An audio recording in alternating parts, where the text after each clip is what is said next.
He has to reside in his ward, so if he's not living in his ward, then he'll be removed from office.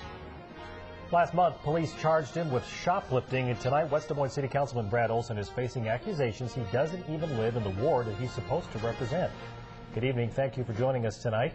Brad Olson has some explaining to do at tomorrow night's City Council meeting. The council has asked Olson to show proof that he's still living in Ward 2. News Channel 8's Katie Piper has more on what's going to happen tomorrow night. Katie? Brad Olson's divorce was final in February, and his ex-wife told us he no longer lives in their West Des Moines home. So where does he live? That's what the city attorney and mayor want to know. A month ago, on August 17th, police arrested and charged City Councilman Brad Olson with fourth-degree theft. Hy-Vee employees allegedly watched him pocket nearly $500 worth of prescription drugs without paying for them.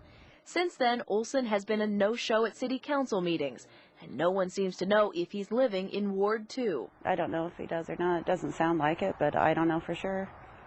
But he definitely should. Isn't that part of the job? Since he's returned from Colorado a few weeks ago, he's not yet established to the city attorney's satisfaction that he's actually residing in the second ward. We found Olson on August 22nd staying in this camper at Saylorville Lake. Please, I'm trying to get this stuff cleaned out. City code requires the councilman to live in his ward.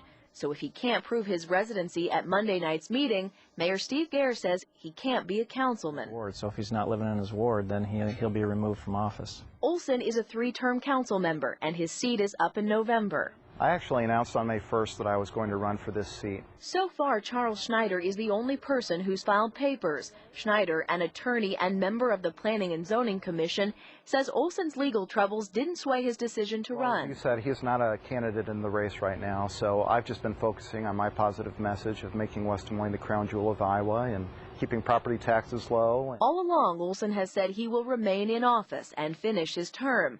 But that will depend on what happens at Monday night's council meeting.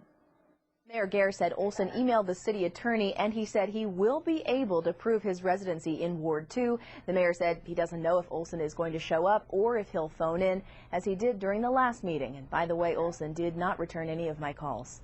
So, Katie, what happens tomorrow then if he doesn't prove his residency?